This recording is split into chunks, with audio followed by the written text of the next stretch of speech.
1977년 9월 15일 히말라야 산맥. 두 명의 남자가 세계에서 가장 높은 산이라 알려진 에베레스트를 오르고 있었다. 제대로 호흡할 수도 없는 높은 고도와 몸도 제대로 가누기 힘든 돌풍, 한 발만 잘못 내디뎌도 천길 낭떠러지로 떨어질 것만 같은 절벽을 헤치며 두 사람은 나아가고 있었다. 마침내 9m 높이의 수직 절벽을 올라간 끝에 두 사람은 그 너머의 봉우리에 올라섰다. 세계에서 가장 높은 곳, 에베레스트의 정상이었다.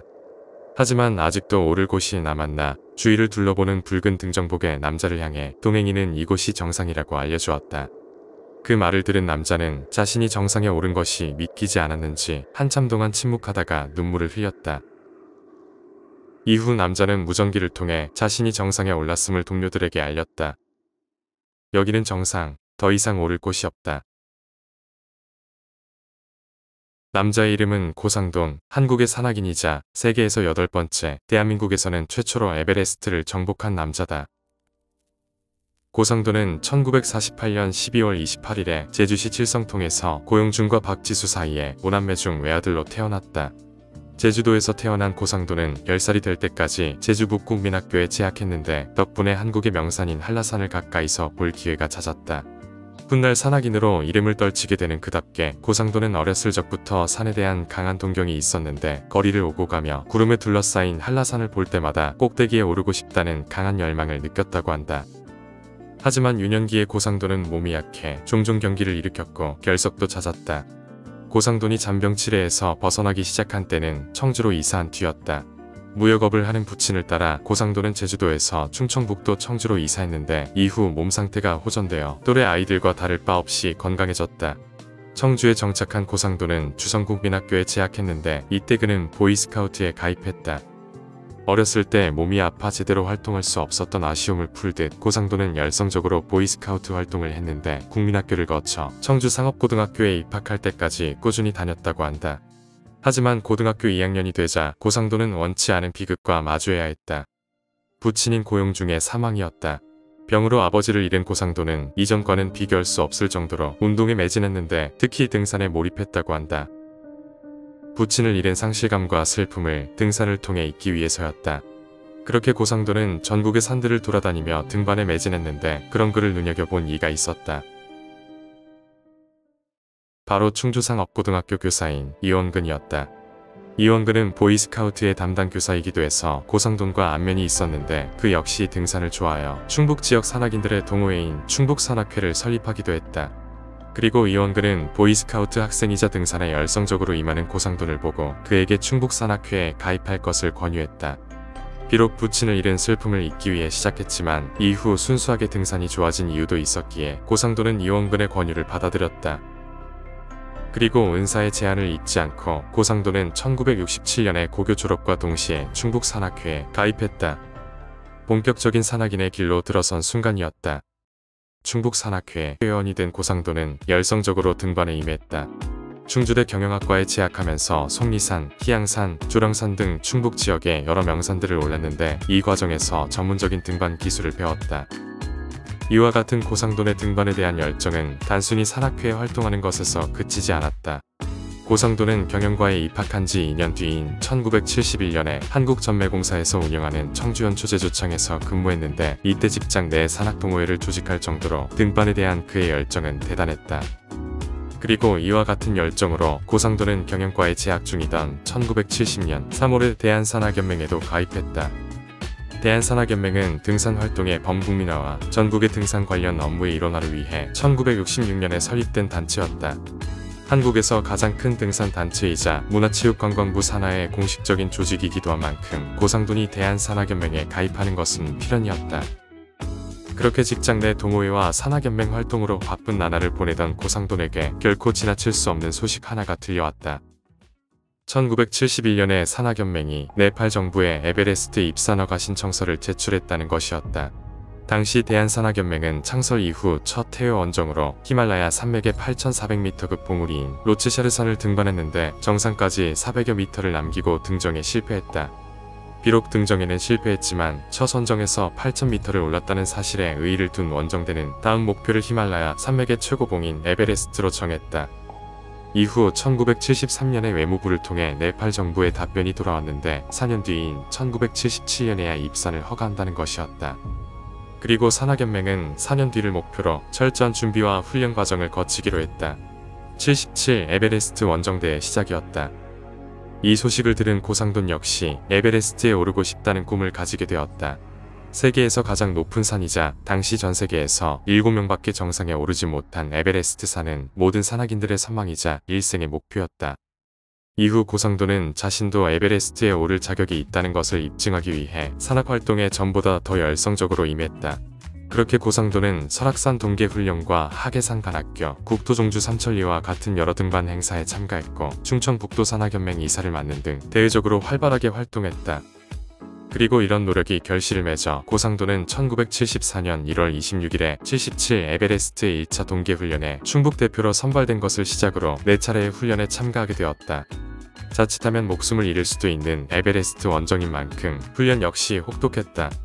때문에 한겨울에 지리산, 설악산, 오대산 등 험난한 지형과 날씨에서 체력과 정신력, 실력을 키워야 했다. 하지만 고상도는 이를 특유의 끈기와 정신력으로 이겨내었다. 1, 2차 훈련에 긍정적인 평가를 받아 1975년에는 에베레스트 현지 정찰 인원에 선발되어 사전 답사를 다녀오기도 했다. 이때까지만 해도 고상돈과 원정대원들은 에베레스트 등정에 대해 막연히 노력한다면 가능하다고 생각했다. 당시 원정대의 대장을 맡았던 김영도는 입산 허가서 제출 당시만 해도 어차피 산인데 못 오를 이유가 있겠냐며 대수롭지 않게 생각했다. 그리고 이런 원정대의 인식이 아니했음을 증명하는 비극이 발생했다. 1976년 2월에 치러진 설악산 동계 훈련에서 대원 3명이 눈사태에 휩쓸려 사망한 것이다. 이때 함께 훈련에 참가하던 고상돈 역시 눈사태에 휘말려 목숨이 위험했지만 구사일생으로 살아남았다. 이와 같은 참사에 산악연맹에 대한 여론의 비판이 쏟아졌다. 우수한 장비와 전문 지식을 지닌 선진국도 실패하는 것이 에베레스트 등정인데 그보다 더 열악한 조건의 산악연맹이 성공할 리 없다는 회의적인 반응이 초반부터 줄을 이뤘다. 결국 훈련 과정에서 사망자까지 발생하자 여론은 회의를 넘어 비관적으로 변해갔다. 어차피 실패할 일에 매달려 애꿎은 목숨만 잃었다는 비난이 이어졌다. 하지만 고상도는 이런 세간의 반응은 무시하고 더더욱 훈련에 매진했다. 같은 꿈을 목표로 도전하던 동료들의 목까지 짊어지고 해내야 한다는 사명감이 그를 계속 나아가게 만들었다. 마침내 영하 28도씨의 혹한에서 대관령부터 오대산 노인봉을 이동하는 혹독한 훈련을 이수한 결과 고상도는 1977년 4월 20일에 에베레스트 등반 대원으로 선발되었다. 이후 에베레스트 등반 당시 고상도는 사망한 대원들의 사진을 지니고 산을 올랐다고 한다. 77 에베레스트 원정대의 규모는 이전에 있었던 한국의 그 어떤 원정대보다도 거대했다. 대원은 18명에 현지 가이드를 맡은 시르파는 65명, 짐꾼은 770명에 등산용 사다리만 100개를 준비했으며 비용에만 하나 1억 3천만 원이라는 거금이 들었다. 또한 이전에 발생한 사고를 반면교사로 삼아 대장 김영도를 비롯한 전 대원이 해외 등반 서적을 직접 번역해서 읽는 등 돌발 사태에도 철저히 대비했다. 하지만 이런 준비를 거쳤음에도 원정대는 출발 전부터 난항을 겪었다. 기존의 회의론에 더해 설악산에서의 참사까지 겹치자 등정이 실패할 것이라 단정하고 여러 단체들이 후원을 거절한 것이다. 그나마 한국일보의 장기영 회장이 1억 2천만 원을 지원하고 남은 1천만 원은 원정대 대원들이 50만 원씩 부담하는 것으로 비용 문제를 해결했다. 그렇게 1977년 6월 16일에 선발대가 네팔의 도시 카트만두로 출발한 것을 시작으로 7월 2일에 전 대원이 출국하면서 77 에베레스트 원정대의 등정이 시작됐다. 이후 7월 5일에 카트만두에 도착한 원정대는 시르파와 짐꾼을 고용한 뒤 7월 19일에 에베레스트로 향했다. 약 한 달간의 이동 끝에 원정대는 8월 14일에 해발 5,400m에 위치한 베이스 캠프에 도착했고 이후 하루 뒤에 해발 6,100m에 위치한 제1캠프에 도착했다. 이후 등반은 대체로 순조로웠다. 9월 4일에 해발 7,900m에 위치한 4캠프에 도착하기까지 한 명의 낙오자도 없이 원정대는 산을 올랐다. 그리고 이 과정에서 원정대의 대장인 김영도는 두 인물을 눈여겨보았다. 박상렬과 고상돈이었다. 박상렬은 첫 해외 원정인 로체샤르 등반에도 참가했으며 항상 원정대의 선봉을 맡아 시르파들도 그를 신뢰했다. 체질적으로 강인한 덕분에 일반인은 해발 3,500m에서 느끼는 고산증을 해발 5,000m에서도 견딜 수 있었다. 반면 고상도는 조용하고 겸손했다. 원정대 내에서 체력이 좋아 많은 짐을 지고 갈 수 있으면서 묵묵히 맡은 일에 최선을 다했기 때문에 대원들과 셰르파 역시 그를 좋아했다. 그리고 김영도는 정상에 오를 가능성이 높은 인물로 이 두 명을 선택했다. 마침내 하루 뒤인 9월 5일에 김영도는 정상에 오를 1차 공격조와 2차 공격조를 발표했다. 1차 공격조에 박상열과 셰르파 앙푸르바, 2차 공격조에 고상돈과 한정수가 내정됐다. 그렇게 9월 6일에 박상열은 앙푸르바와 함께 출발해 8일에 해발 8,500m의 옥캠프를 설치하고 하루를 보냈다. 이후 9월 9일에 박상열은 정상 부근의 칼날 능선에 도착했으나 하필 산소통의 산소가 바닥나고 말았다. 조금이라도 정상에 빠르게 도착하기 위해 무리한 나머지 예상보다 더 많은 양의 산소를 사용해서였다. 정상을 눈앞에 두고 돌아갈 수 없었던 나머지 박상열은 억지로 칼날 능선을 넘었지만 결국 산소 부족으로 하산할 수밖에 없었다. 정상까지 불과 50m를 남겨둔 상태였다. 생명의 위협을 느낀 박상열은 무전으로 김영도 대장에게 상황을 알린 뒤 곧바로 하산했다. 이후 산소 부족으로 쓰러진 낭푸르바를 박상열이 데리고 옥캠프로 내려오는 것을 셰르파들이 목격하고 구조함으로써 1차 공격조의 등정은 끝이 났다. 등정 가능성이 높았던 박상열이 실패하자 김영도는 매우 신중하게 다음 인원을 선택해야 했다. 더욱이 박상열이 구사일생한 소식이 한국에 전해지자 전 국민의 관심이 77 에베레스트 원정대에게로 쏠렸는데 이에 국회에서 유종의 미를 거두라며 격려하는 전보를 보낼 정도였다. 이런 상황에서 원정대는 반드시 에베레스트 등정을 성공시켜야 했다. 결국 김영도는 2차 공격조에서 한정수를 제외하고 빈 자리를 셰르파인 펜바노르브로 교체했다. 고상도는 대원들 중에서 체력이 좋아 박상열 다음으로 성공 가능성이 높았고 펜바노르브는 고상돈과 호흡이 잘 맞는다는 이유였다. 그렇게 9월 12일에 고상도는 펜바노르브와 함께 옥캠프로 출발했다. 다행히 출발은 순조로웠다. 날씨는 맑았고 1차 공격조가 남긴 흔적들을 따라가기만 하면 별 문제 없이 정상에 도달할 수 있었다.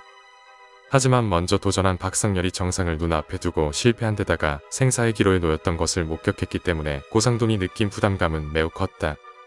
그나마 본인도 고산증에 어느 정도 내성이 있고 평소에 자기 관리가 철저했기 때문에 정상까지의 거리와 남은 산소를 잘 배분하면서 나아갔다.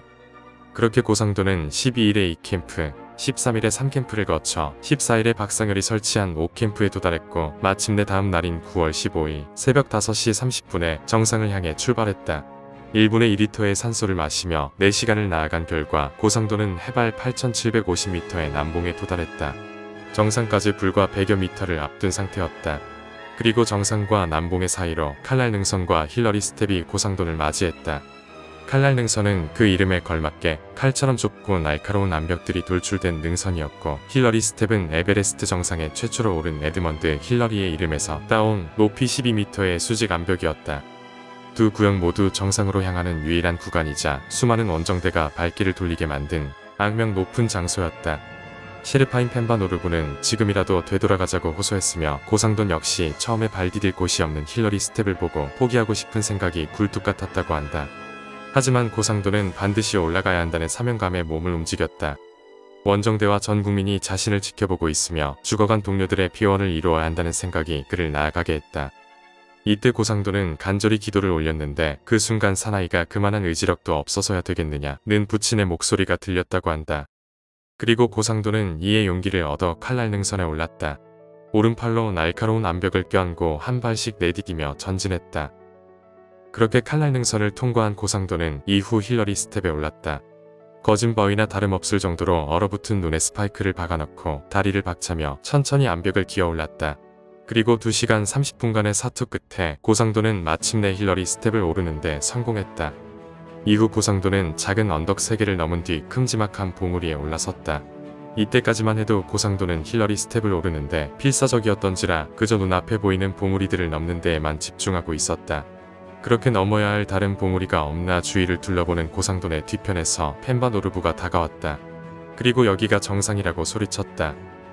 순간 사실이 믿기지 않아 어안이 벙벙한 고상돈의 발치에 검은 물체가 채웠다. 1975년에 정상에 도달한 중국 원정대가 두고 간 삼각대였다.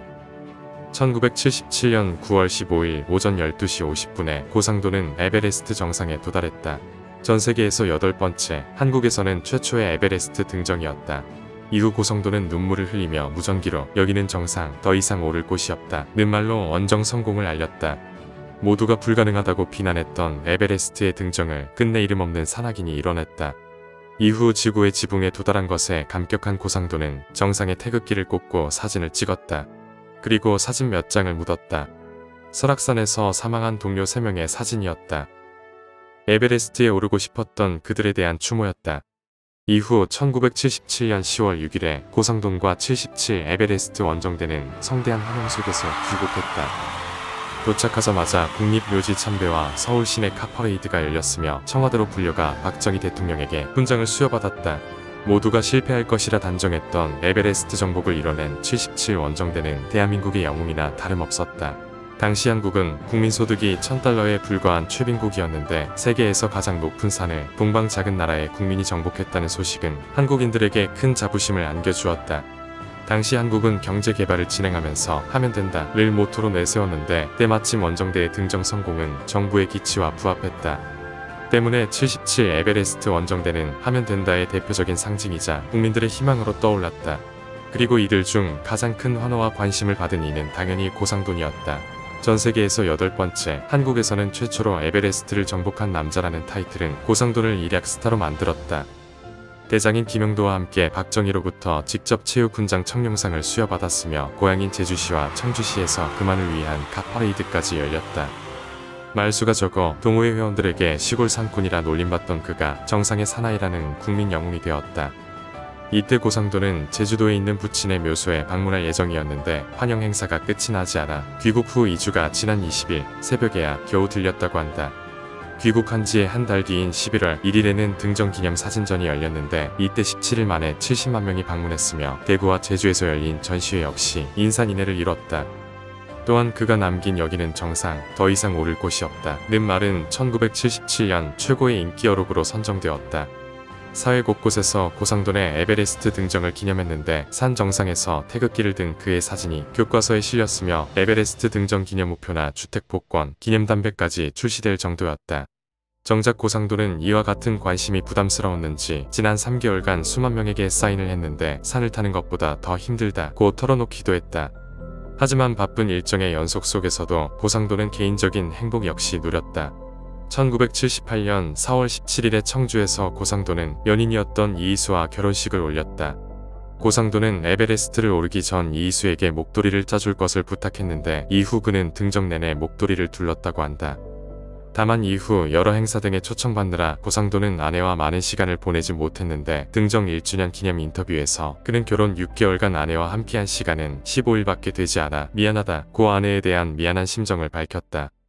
이처럼 산악인으로서 최고의 인기와 명예를 얻었음에도 고상돈은 이에 멈추지 않았다. 에베레스트 등정 2년 뒤인 1979년에 두 번째 목표를 정했다. 북미 최고봉으로 알려진 맥킨리산이었다. 비록 에베레스트보다 높이는 낮지만 아름다운 풍경과 다양한 코스로 수많은 산악인들의 사랑을 받는 명산이었다. 그리고 에베레스트에 이어 북아메리카에서 가장 높은 산인 맥킨리를 오르겠다는 고상돈의 발표에 국민들은 다시 한번 환호했다. 그렇게 1979년 3월에 고상돈은 맥킨리 현지 정찰을 다녀왔으며 이후 등정에 함께할 대원들을 선발했다. 고향 동료인 박훈규와 대학 후배 이일교 그리고 에베레스트 등정 당시 동행했던 김은영 등이었다. 이 중 박훈규는 설악산 동계훈련에도 참여한 인물로 고상돈과 마찬가지로 눈사태에 휘말렸다가 구사일생하기도 했었다. 그렇게 고상돈은 1979년 5월 3일에 맥킨리산이 위치한 알래스카로 떠났다. 한국 정부의 전폭적인 지원하에 충분한 장비를 갖추고 신뢰할 수 있는 동료들까지 있었기 때문에 많은 이들은 고상돈이 별 문제 없이 맥킨리 등정을 성공할 것이라 생각했다.